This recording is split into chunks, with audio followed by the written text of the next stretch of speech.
Hello friends, मैं Arun Vishwakarma Arun sir maths YouTube channel पर एक बार फिर से आप सभी का स्वागत करता हूं। आज की इस वीडियो में हम डिस्कस करने वाले एमपीटेट वर्ग 3 के जो मेंस एग्जाम है उसका जो नोटिफिकेशन है वो ईएसबी की वेबसाइट पर अपलोड कर दिया गया है। जो काफ़ी टाइम से बच्चे वेट कर रहे थे, काफ़ी टाइम से बच्चे कंप्लेन कर रहे थे या हमें कमेंट कर रहे थे कि जब तक सिलेबस नहीं आएगा तब तक हम पढ़ाई में मन नहीं लग रहा है। तो आपका आज जो है इंतज़ार पूरी तरीके से समाप्त हो चुका है।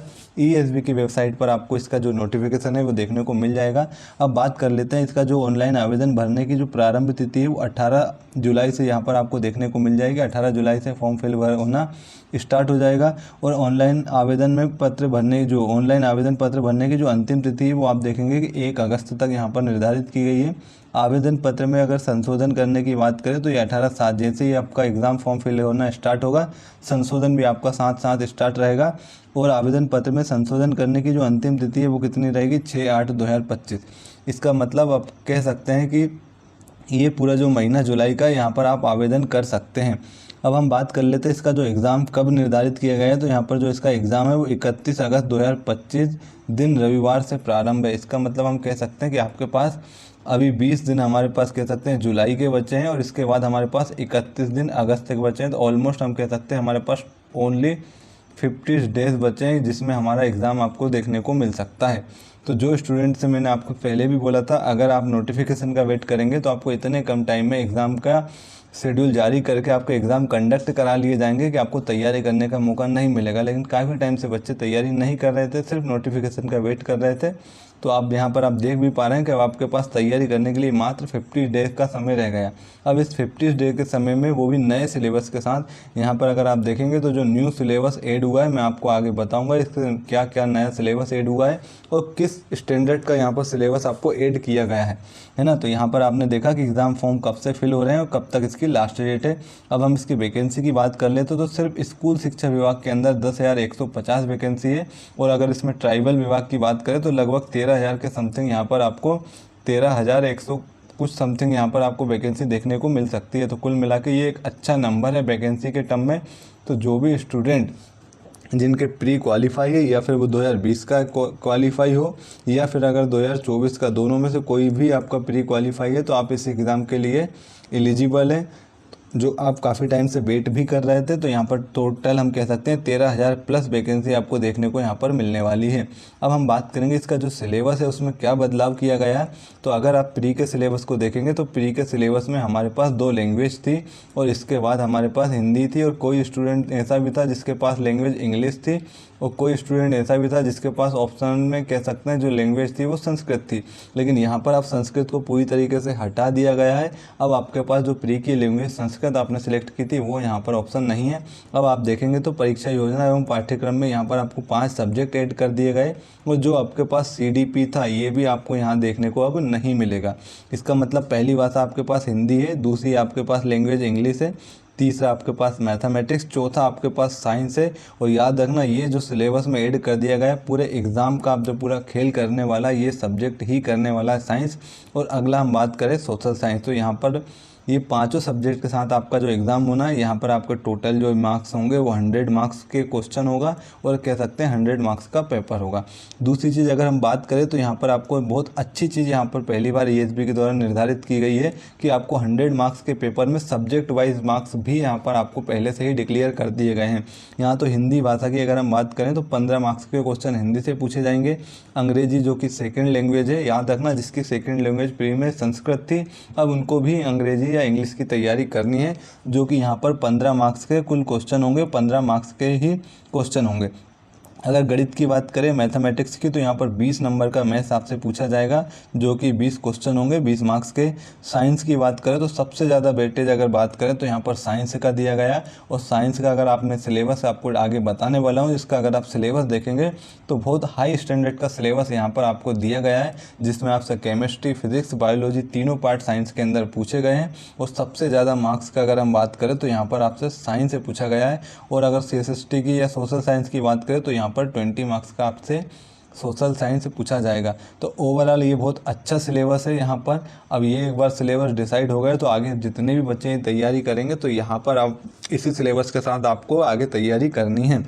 अब हम बात कर लेते हैं कि इसमें जो सिलेबस है वो सिलेबस में क्या क्या हमें दिया गया है।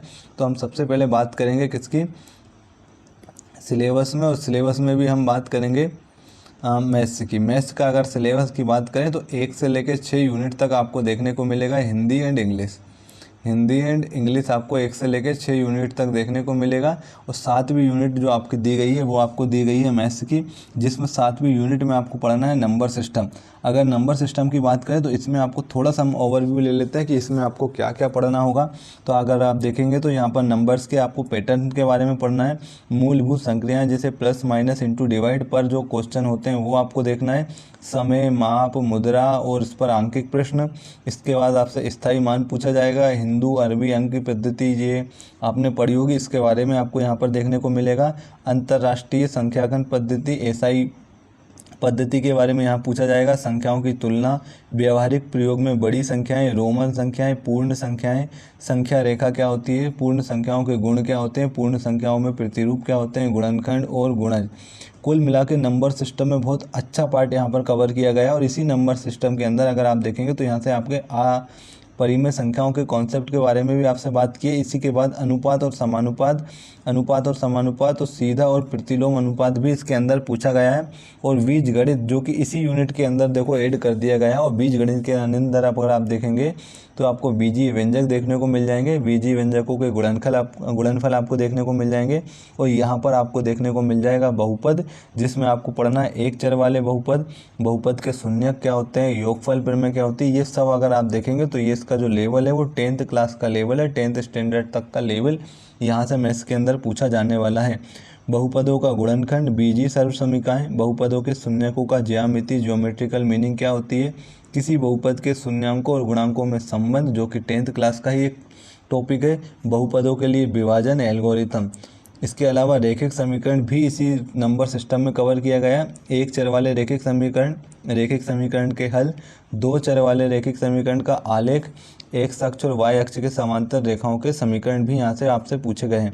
दो चर में रैखिक समीकरण भी आपसे पूछे गए हैं, उनका युग्म, रैखिक समीकरण युग्म का ग्राफी विधि से हल, एक रैखिक समीकरण युग्म को हल करने की बीजगणितीय विधि क्या क्या हो सकती है, दो चर के रैखिक समीकरण के युग्म के बदले जा सकने वाले समीकरण, द्विघात समीकरण, ये भी अपने आप में बहुत इंपॉर्टेंट टॉपिक है। और यहाँ से भी अगर आप देखेंगे तो ये भी जो है वो 10th स्टैंडर्ड लेवल का टॉपिक यहाँ पर आपको सिलेबस में ऐड हुआ देखने को मिल सकता है। तो नंबर सिस्टम में जो आपकी यूनिट 7 है एक बहुत बड़ी यूनिट है, याद रखना। और मैंने जैसा आपको स्टार्टिंग में बताया आपके पास जो टाइम बचा है वो ओनली 50 डेज, लेकिन यहाँ तक मुझे लग रहा है इसका जो डेट है वो एक्सटेंड होगी, लेकिन ज़्यादा एक्सटेंड नहीं होगी दोस्तों। लेकिन आपको एक्सटेंड की बात यहाँ पर सोचनी भी नहीं है, आपको डिसाइड करना है कि आपका जो पेपर है वो 31 अगस्त से ही स्टार्ट होना है। और उसी को ध्यान में रखते हुए आपको पूरे सिलेबस को कवर करना है, क्योंकि यहाँ पर जो सिलेबस है वो बहुत नया सिलेबस भी ऐड कर दिया गया है। मैथ्स के अंदर ये 7th यूनिट थी। अब इसके बाद हम अगली यूनिट और देखें यहाँ पर, तो जो यूनिट 8 है इसको जियोमेट्री एवं यहाँ पर कोऑर्डिनेट ज्योमेट्री को ऐड किया गया है, जिसमें आप देखेंगे तो ये सब आपके पास देखने को मिल जाएंगे। यहाँ पर आपको पूरा ट्रायंगल पूछा गया है, उसकी पूरी जो विशेषताएं होती है, ट्रायंगल के टाइप्स क्या क्या होते हैं, उस पर क्या क्या आधारित प्रॉपर्टीज़ होती है, ये सब यहाँ पर आपको सिलेबस में देखने को मिल जाएगा। क्वाड्रिलेटरल चतुर्भुज भी आपको देखने को मिल जाएगा। और इसके बाद जो त्रिभुज है उसमें वृत्त से संबंधित जीवा द्वारा एक बिंदु पर अंतरित कोण, केंद्र से जीवा पर लंब, 3 बिंदुओं से जाने वाले वृत्त, कुल मिलाकर यहाँ भी अगर आप देखेंगे तो ये भी आपको जो सिलेबस के अंदर देखने को मिल रहा है वो भी 10th स्टैंडर्ड का सिलेबस है। और 10th स्टैंडर्ड का सिलेबस अपने आप में बहुत अच्छे लेवल के क्वेश्चन कवर करता है, आपको ये याद रखना चाहिए और उसी को याद रखते हुए आपको तैयारी करनी है। आगे मैं आपके लिए एक वीडियो भी लेके आऊँगा जिसमें मैं आपको बताऊँगा कि किस तरीके से हमें तैयारी करनी है। आज ये ओनली हमारा सिलेबस पर डिस्कशन रहेगा। अब हम देख लेते हैं अगला जो यूनिट है वो यूनिट नंबर 9, जिसमें यहाँ से आपसे पूछा गया है मेंसुरेशन। मेंसुरेशन में अगर आप देखेंगे तो परिमाप, क्षेत्रफल, हीरोन का सूत्र, त्रिभुज का क्षेत्रफल, हीरोन का सूत्र द्वारा चतुर्भुजों के क्षेत्रफल ज्ञात करने में हीरोन के सूत्र के अनुप्रयोग, बहुत अच्छा टॉपिक है दोस्तों। यहाँ से वृत्त से संबंधित क्षेत्रफल, वृत्त का परिमाप, क्षेत्रफल, त्रिज्याखंड, वृत्तखंड का क्षेत्रफल, समतल आकृतियों के संयोजन के क्षेत्रफल, घनाभ का पृष्ठीय क्षेत्रफल, यहाँ पर ये 3D भी आपसे पूछ लिया गया है ना, आयतन, गोले का आयतन, ठोसों के एक संयोजन का, कुल मिला के ये बहुत अच्छे लेवल के क्वेश्चन कवर होंगे। और अगर आप देखे जाएँ तो ये भी 10th स्टैंडर्ड तक के आपको क्वेश्चन यहाँ पर देखने को मिल जाएंगे।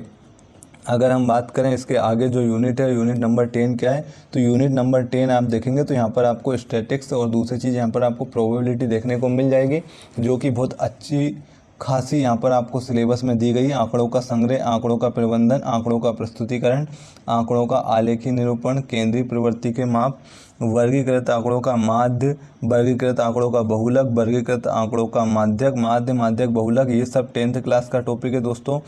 संबंधी बारंबारता, बंटन का आलेखी निरूपण, मतलब कुल मिला के आपको यहाँ पर जो सिलेबस दिया गया, इस सिलेबस के साथ अब आपको तैयारी करने में मज़ा आएगा। बहुत अच्छा सिलेबस है।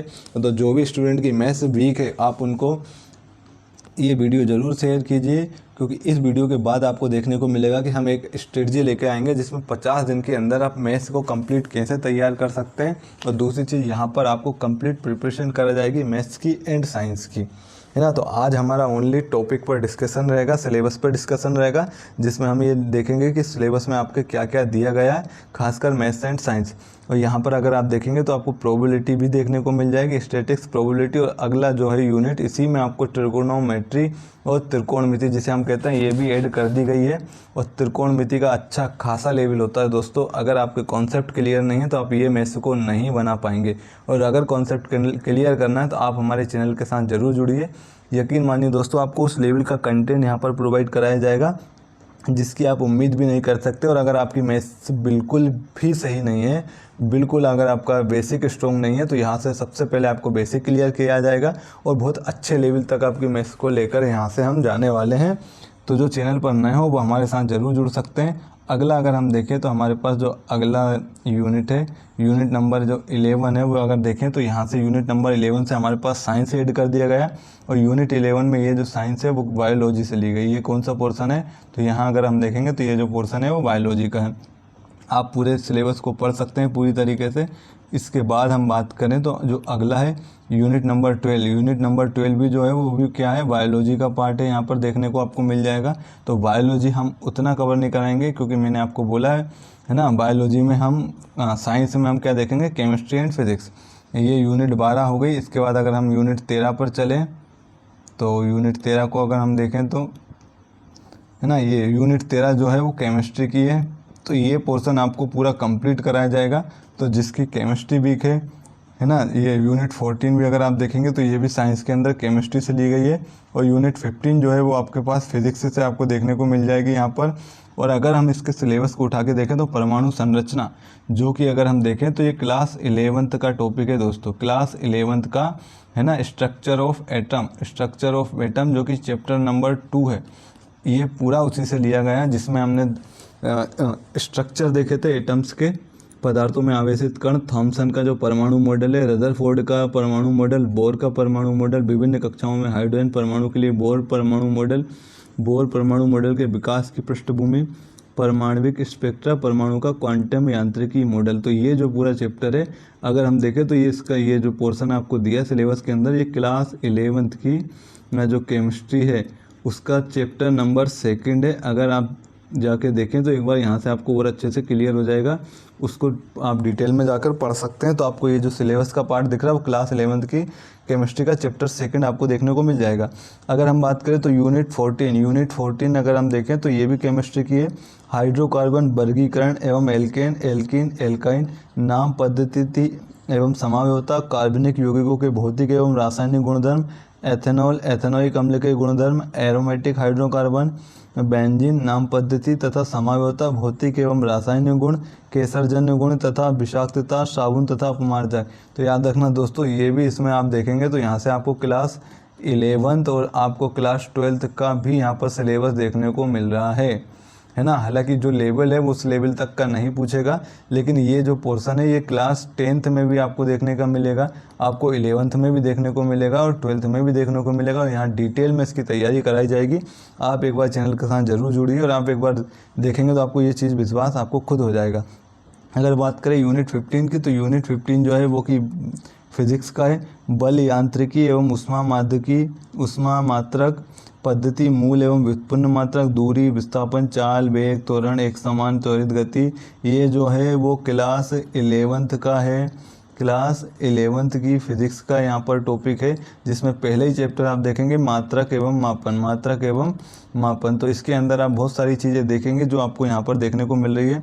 गति के नियम ये 10th क्लास की फिजिक्स में भी है और आपको 11th और 12th में भी देखने को मिल जाएगा। गति के नियम, संवेग, संवेग संरक्षण, आवेग, स्थैतिक एवं गतिक घर्षण, कार्य, ऊर्जा, शक्ति, गतिज एवं स्थितिज ऊर्जा, ऊर्जा संरक्षण का नियम, गुरुत्वाकर्षण का सार्वत्रिक नियम, गुरुत्वीय त्वरण।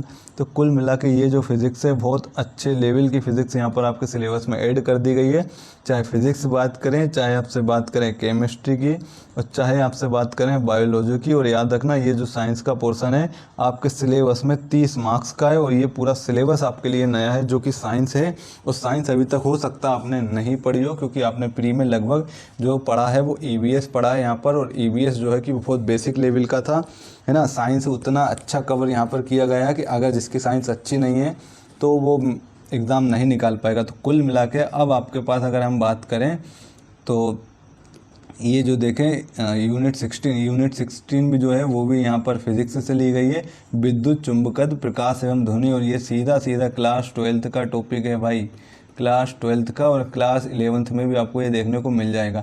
इसका मतलब हम कह सकते हैं कि आपको बनाना तो है इनको प्राइमरी टीचर, लेकिन आपको आना चाहिए 11th-12th का सिलेबस के अकॉर्डिंग, आपका जो कॉन्सेप्ट है वो क्लियर होना चाहिए। तो अब आप यहाँ पर देख पा रहे हैं कि आपके साथ अन्याय हुआ है। हालांकि ये पूरा एक्सेप्ट था, ये पूरी तरीके से ये होना था। क्यों? क्योंकि वर्ग 2 स्टूडेंट के साथ भी यही हुआ है। वर्ग 2 स्टूडेंट का जो आपने देखा उनसे आपको सीख लेनी थी, और मैंने आपको बोला था भी आपका सिलेबस चेंज होगा और आपको जहाँ पर जो लेवल है वो बहुत अच्छा खासा देखने को मिल सकता है, और आखिर वही हुआ है। अब आपको 50 दिन की तैयारी में ये पूरा जो नया सिलेबस है इसको डील करना है, और जिसमें अगर आप साइंस देखें तो 30 मार्क्स का जो कि सबसे हाईएस्ट वेटेज है आपके पूरे पेपर के अंदर, और इस हाईएस्ट वेटेज में जो कि आपके लिए पूरी तरीके से न्यू सिलेबस है, और पूरी तरीके से न्यू सिलेबस है। तो जो बच्चे साइंस बैकग्राउंड से हैं तो वो तो कहीं ना कहीं इसको थोड़ा सा कर जाएंगे, लेकिन जो बच्चे आर्ट्स के हैं, जो बच्चे कॉमर्स के हैं, है ना, और जो बच्चे अदर स्ट्रीम के हैं, वो चाहे कुछ भी हो सकता है, तो उनके लिए यहाँ पर कहीं ना कहीं प्रॉब्लम क्रिएट होगी, क्योंकि ये अपने आप में बहुत अच्छा सिलेबस है। यहाँ अगर आपने इसको नहीं पढ़ा तो आपका एग्ज़ाम निकालने का कोई मतलब नहीं होगा। निकालने का मतलब इन द सेंस आपका एग्ज़ाम इतनी आसानी से नहीं निकलने वाला है। तो दोस्तों अब आपको पूरी तरीके से स्ट्रेटजी बनानी है कि 50 दिन के अंदर, क्योंकि यहाँ पर डेट बढ़ने के चांसेस है, लेकिन आपके माइंड में 1% ख्याल नहीं आना चाहिए कि डेट बढ़ेगी।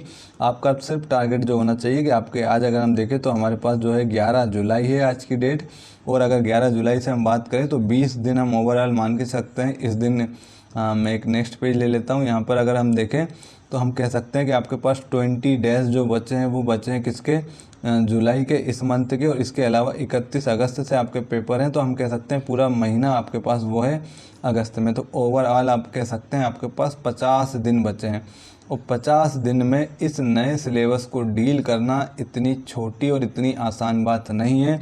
जो पूरी तरीके से फोकस्ड स्टडी करेगा, ठीक है, इसके बाद वो पूरी एक स्ट्रेटजी के साथ क्या करेगा, तैयारी करेगा, और जो पूरा स्मार्ट स्टडी करेगा वहीं इसका सिलेक्शन ले पाएगा। अदरवाइज़ अगर आप पहले की तरह पढ़ते गए तो यहाँ आपके लिए सिलेक्शन लेना मुश्किल हो सकता है दोस्तों।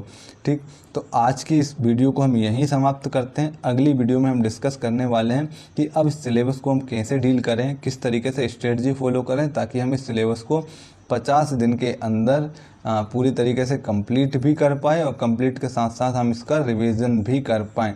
तो इसके बारे में मैं नेक्स्ट वीडियो में आपसे बहुत अच्छे से डिस्कस करूंगा। आज की वीडियो को यहीं समाप्त करते हैं। मिलते हैं अगली वीडियो में अगले किसी कॉन्सेप्ट के साथ, अगले किसी नॉलेज के साथ, अगले किसी स्ट्रेटजी के साथ। इससे पहले अगर आप चैनल पर नए हो तो प्लीज़ चैनल को ज़रूर सब्सक्राइब कर ले। यकीन मानिए कहीं ना कहीं आपके लिए बेनिफिशियल होने वाला है, क्योंकि यहाँ आप पूरी स्ट्रेटजी के साथ आपकी तैयारी कराई जाएगी और आपको पूरी मदद की जाएगी कैसे, कहाँ से, किस सिलेबस को हम ऐड कर सकते हैं, कैसे हम अपनी तैयारी कर सकते हैं इस नए सिलेबस के साथ। तो मिलते हैं अगले वीडियो में। Thank you.